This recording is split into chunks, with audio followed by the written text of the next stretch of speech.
একটি মামলার ব্যাপারে আওয়ামী লীগের আমলে সেখানে আমাদের 3 জন নেতাকে শাস্তি দেওয়া হয়েছিল অবৈধভাবে। এর ভিতরে 2 জনের মনোনয়নপত্র গ্রহণ করা হয়েছে, একই ঘটনা, একই কোর্ট, একই মামলা।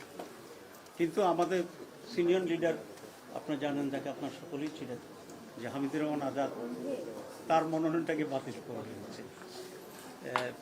এইরকম এক দেশে 2 রকম সিদ্ধান্ত, একই আইনের 2 রকম সিদ্ধান্ত, আমরা এটাকে জানিয়েছি এবং প্রতিবাদ করেছি। আর এটার যে কারণটি সেটা হচ্ছে বিভিন্ন জায়গায় ডিসিরা দলীয় ডিসি নিয়োগ করা হয়েছে এবং সেই দলীয় দৃষ্টিভঙ্গি থেকে তারা দেখেছে, তারা আইনকে দেখে। আমরা বলেছি এই ধরনের ডিসি এসপি যারা আছে তাদেরকে অপসারণ করতে হবে এবং নিরপেক্ষ ডিসি এসপিকে সেখানে নিয়োগ করতে হবে, নাহলে নির্বাচন প্রশ্নবিদ্ধ হবে। 2, আমরা বলেছি যে লেভেল প্লেইং ফিল্ড এখন নাই মাঠে। কোনো একটি দলকে, কোনো ব্যক্তিকে অনেক প্রোটেকশন দেওয়া হচ্ছে, আবার একই ধরনের অন্য নেতাদেরকে সেরকম প্রোটেকশন দেওয়া হচ্ছে। এখানে প্রোটেকশন কাউকে বেশি দিবেন কম দিবেন এটা আমাদের ইস্যু না। আমাদের ইস্যু হচ্ছে এটা যেহেতু নির্বাচনের সময় একটা পাবলিক ইমপ্রেশনের প্রশ্ন আছে, সেজন্য নির্বাচনের বাইরে কোনো সময় হলে সেটা কোনো ইস্যু হতো না। কিন্তু এখন নির্বাচনের সময় এটা একটা ইস্যু, কারণ মানুষ দেখবে যে একজনকে অনেক প্রটোকল দেওয়া হচ্ছে, তার প্রতি মানুষের একটা ইমপ্রেশন হইতে পারে যে he may become something in future, যেটা লেভেল প্লেইং ফিল্ডকে সাংঘাতিকভাবে ক্ষতিগ্রস্ত করছে, একটা রং মেসেজ জনগণকে দেওয়ার চেষ্টা করছে। আমরা এই ব্যাপারে দৃষ্টি আকর্ষণ করেছি যে মেজর পলিটিক্যাল পার্টিগুলোর সাথে আচরণ, সরকারের প্রোটেকশনের ব্যাপার হোক, প্রটোকলের ব্যাপার হোক, ফ্যামিলির ব্যাপার হোক, দ্যাট মাস্ট বি ইকুয়াল। এরপরে এবং সেটা নীতিগতভাবে ওনারা এগ্রি করেছে যে এটা হওয়া উচিত। আমরা দেখব, এটা যদি না হয় তাহলে আমরা এ ব্যাপারে আবার ভিন্ন পদক্ষেপ। এরপরে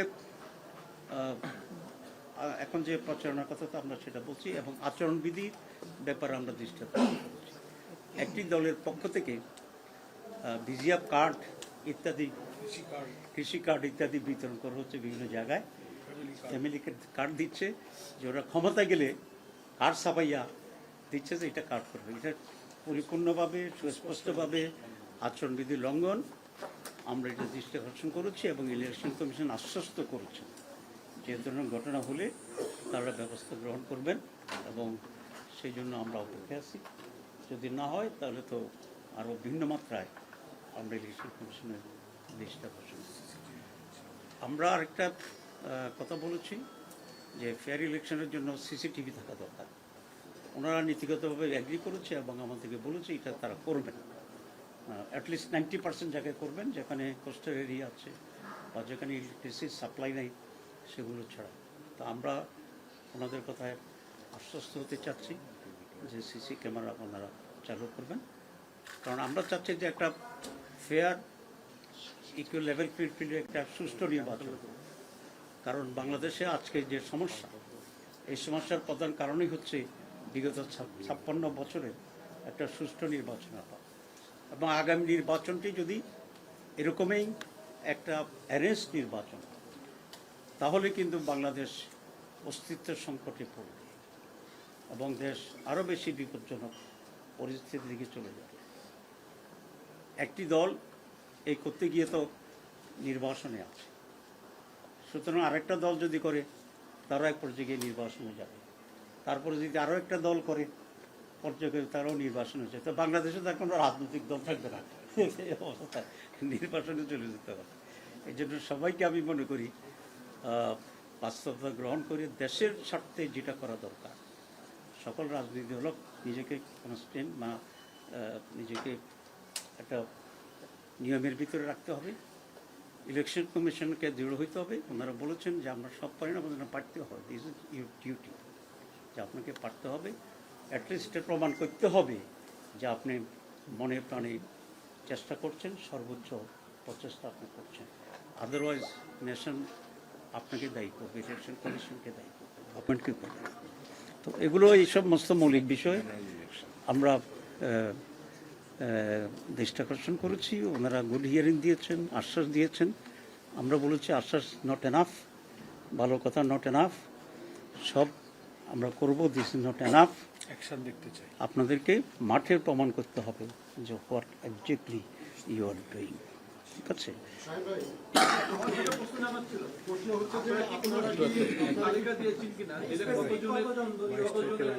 নেতার সফর শিডিউল।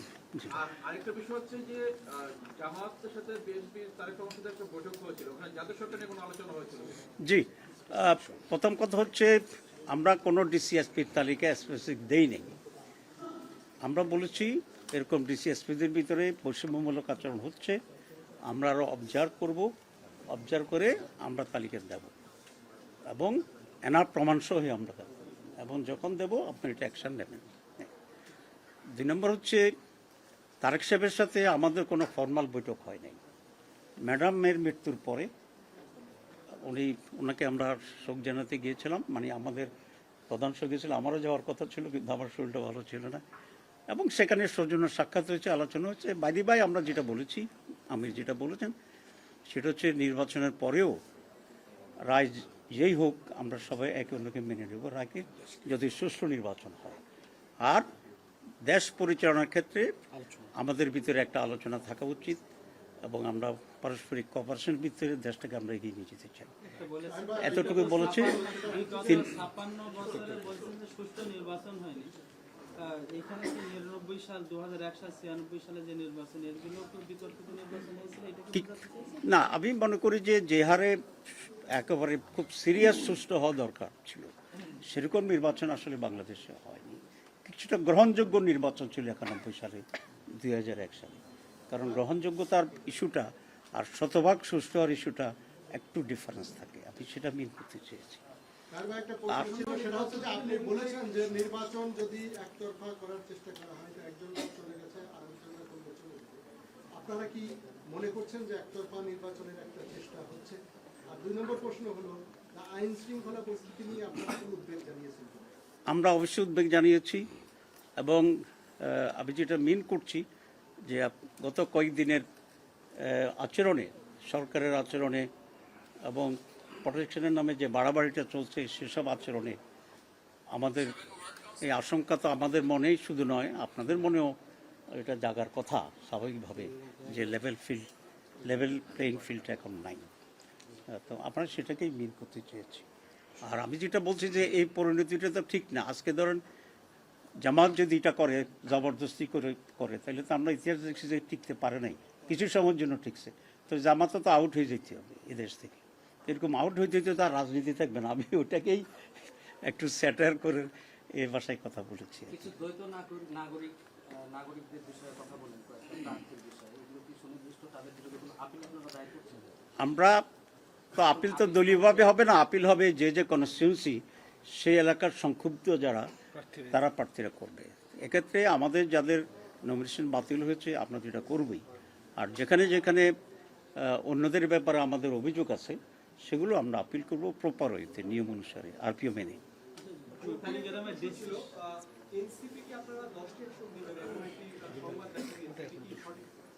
না, 10টি আসন দেবো এটা করে ভুল তথ্য।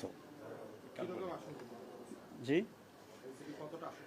সেটা আমরা যখন চূড়ান্ত করব তখন আপনাদেরকে পাবেন। দ্বৈত নাগরিকতার বিষয়ে জিজ্ঞেস করছে, কুড়িগ্রামের ডিসির সাথে আমার কথা হয়েছিল, সালাহ সাহেবের সাথে কথা হয়েছিল, সেখানে বলা হচ্ছে যে ডিসি মহোদয় আমাকে যেটা বললেন যে উনি দ্বৈত নাগরিক হলে প্রার্থী হতে পারবে না, শেষে 2 অনুচ্ছেদে তো বলা আছে স্পষ্ট করে। সেইখানে বলা হয়েছে যে উনি লন্ডনের নাগরিকত্ব রাখতে চাচ্ছেন এবং বাংলাদেশের দুটো সুবিধা নিতে, যার প্রেক্ষিতে তাকে অবৈধ ঘোষণা করে। এই বিষয়ে কি আপনার? না, এই বিষয়ে আমি এটা তিনি সঠিক তথ্য দেন নাই। উনি এখানে সারেন্ডার করে আসছেন। দেখেন, একই নিয়মে যেন আব্দুল আওয়াল মিন্টু সাহেব এটা গ্রহণ করা হয়েছে, উনিও কিন্তু দ্বৈত নাগরিকত্ব আছে। মোফাজ্জল হোসেন কায়কোবাদ, ওনারও নাগরিকত্ব আছে, আমি ওনাকে একটা কাগজও দিয়ে আসছি, উনি তুরস্কেরও নাগরিক সেখানে আছে। এখানে একটা স্ট্যান্ডার্ড তো হইতে হবে, এটাই হচ্ছে আমার কথা। যাদেরকে অ্যাকসেপ্ট করা হয়েছে তাহলে কিসের ভিত্তিতে, যাদেরকে রিজেক্ট করা হয়েছে কিসের ভিত্তিতে? আইন এখানে খুব স্পষ্ট, এখানে বৈষম্যটার কথা বলছি, এবং বৈষম্যটা হচ্ছে এই জন্য যে ওই সমস্ত জায়গার ডিসিদের মানসিকতার কারণে, যারা একটা পলিটিক্যাল পার্টিকে বিলং করে এবং কাউকে পছন্দ করতে চায় না, তারা চেষ্টা করছে এটা করার জন্য। আপনারা খুব প্রসিদ্ধ এই কথাটা জানেন যে একটা গ্লাসের যদি অর্ধেক পানি থাকে আর অর্ধেক খালি থাকে, আপনি এটা দুইভাবেই নিতে পারেন, যে গ্লাসটা অর্ধেক খালি এটা সঠিক কথা, গ্লাসটি অর্ধেক ভর্তি সঠিক কথা। এখন কোনটাকে আপনি নেবেন এটা নির্ভর করে আপনার মানসিকের উপর, আপনি কি নেগেটিভ অ্যাটিটিউডের মানুষ না আপনার পজিটিভ অ্যাটিটিউডের মানুষ। নির্বাচনে একটা অভিযোগ করা হয় জি, বাংলাদেশের নির্বাচন বহিঃশক্তি বা বহির্দেশ থেকে একটা নিয়ন্ত্রণ বা প্রভাব সৃষ্টি করে। আগামী নির্বাচনে এই প্রভাব আপনারা দেখছেন কিনা, এবং সম্প্রতি আপনারা ভারতের সাথে একটা বৈঠক করেছেন বলে শোনা যায়, এই বিষয়ে আপনার বক্তব্য। জি, প্রথম কথা হচ্ছে আমাদের দেশে তো এই ধরনের দেশে তো বাইরের একটা ইনভলভমেন্টের চেষ্টা সবসময় হয়ে থাকে এবং সেটা কোনো খুব ভিজিবল হয় না। তো আমাদের কাছে এমন কোনো প্রুফ নাই, কিন্তু যেটা কালচারালি যেটা অতীতে আমরা দেখছি সেরকম একটা সংকট থাকে। আর 2 নম্বর হচ্ছে ইন্ডিয়ার সাথে আমির জামাতের কোনো ফর্মাল বৈঠক হয়নি। উনি যখন অসুস্থ ছিলেন তখন বহু দেশের রাষ্ট্রদূতেরা ওনাকে দেখার জন্য আসছিলেন। ভারতীয় দূতাবাস থেকে রিকোয়েস্ট করা হয়েছিল যে আমরা আমির জামাতকে দেখতে যাব, উনি অসুস্থ। আমরা এটাতে একমত হয়েছি, কারণ একজন অসুস্থ লোককে দেখার জন্য সেখানে বাধা দেওয়ার কিছু নেই। তবে যারা আসছিলেন তারা রিকোয়েস্ট করেছিলেন যে এটা যেন পাবলিক না হয়। আমরা সেই রিকোয়েস্ট মেনটেন করেছি, and nothing more than that.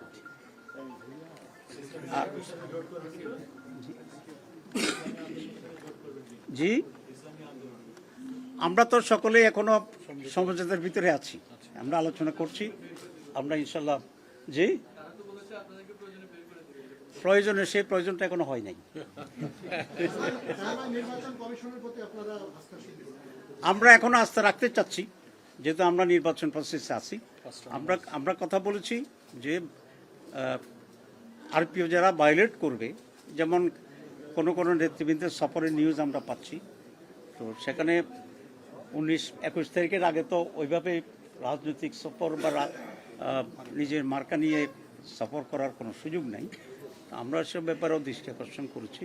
আমরা দেখি ইলেকশন কমিশন কি করে বা ওনারা বা কি করে, লেট আস সি।